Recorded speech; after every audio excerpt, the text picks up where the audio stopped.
আমাদের জীবনের সিদ্ধান্ত আমাদেরকে নেওয়া উচিত। কিন্তু বাবা মায়ের অবাধ্য হওয়া কি ঠিক হবে? আমরা তো বাবা মার অবাধ্য হচ্ছি না। দেখেন, বাবা মা শ্রদ্ধেয় মানুষ, তাদেরকে শ্রদ্ধা করা আমাদের কাজ। আমরা তাদেরকে শ্রদ্ধা করব, কেয়ার করব, কিন্তু একটা জিনিস আমরা একটু বেশি করি, সেটা হচ্ছে তাদেরকে ভয় পাই। কাউকে ভয় পাওয়া কিন্তু শ্রদ্ধা না, সম্মান করা না। আর আপনার মা যে সুইসাইডাল, এ ভাঙলে যদি আবার উল্টাপাল্টা কিছু করে বসে? আমার মায়ের সব থেকে বড় হাতিয়ার কি জানেন? আমরা তাকে ভয় পাই, এটাকে পুঁজি করে সে আরো উৎসাহিত হয় এগুলা করার জন্য। কিন্তু আমার পাগল মাকে এবার আমি সোজা করেই ছাড়বো। আর আমার বাবারও তো মাথা ঠিক নাই, রিস্ক হয়ে যাবে কিন্তু। ইকরা, এবার রিস্কটা নিতেই হবে।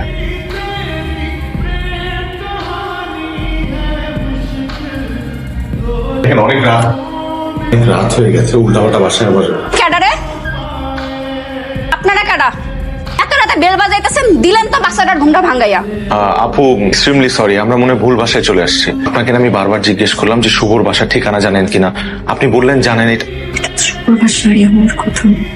আচ্ছা আপু, এই বাসায় শুভ থাকে না? শুভর বাসায় তো শুভই থাকবো, আব্দুল কুদ্দুস তো আর থাকবো না। এত রাতে আপনার এখানে কিছেন হেইডা কোন?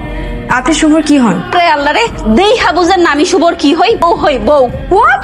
এই মেয়ের মাথা ঠিক আছে? কি বলতেছিস এইসব? পেটের ব্যথার কারণে কালকে ঢাকায় এসে চিকিৎসা করানো তো না হয় ব্যথা বুঝলাম, মাথা ঠিক থাকবো না কেন? আমার ঠিক আছে, তুই কাট আমার তুই তাঙ্গারি করতেছস। শুভকে ডাক, ওই হারামজাদা কই? আরে বাকের আইছে রে। কি আশ্চর্য, এত রাতে তুমি এখানে? শুভ, এই মহিলাকে এত রাতে এই মহিলা তোর বাসায় কি করে? ও বলতেছে ও তোর বউ, ওকে আসলে তোর বউ? তুমি একটু শান্ত হও, আমরা বসে কথা বলি। আমি তোমাকে সব বুঝাই বলতেছি। এই কি বুঝাবি? যা বুঝানোর এইখানেই বুঝা। এই বেডি কাটা পিড়িতা ছিলর লগে এর লেগে তুই আমার ঢকাই আনতে চাস নাই না? কয় মাতারি কাটা বল, আমি কে বল? আমরা দুজনে আমার খুব আপন।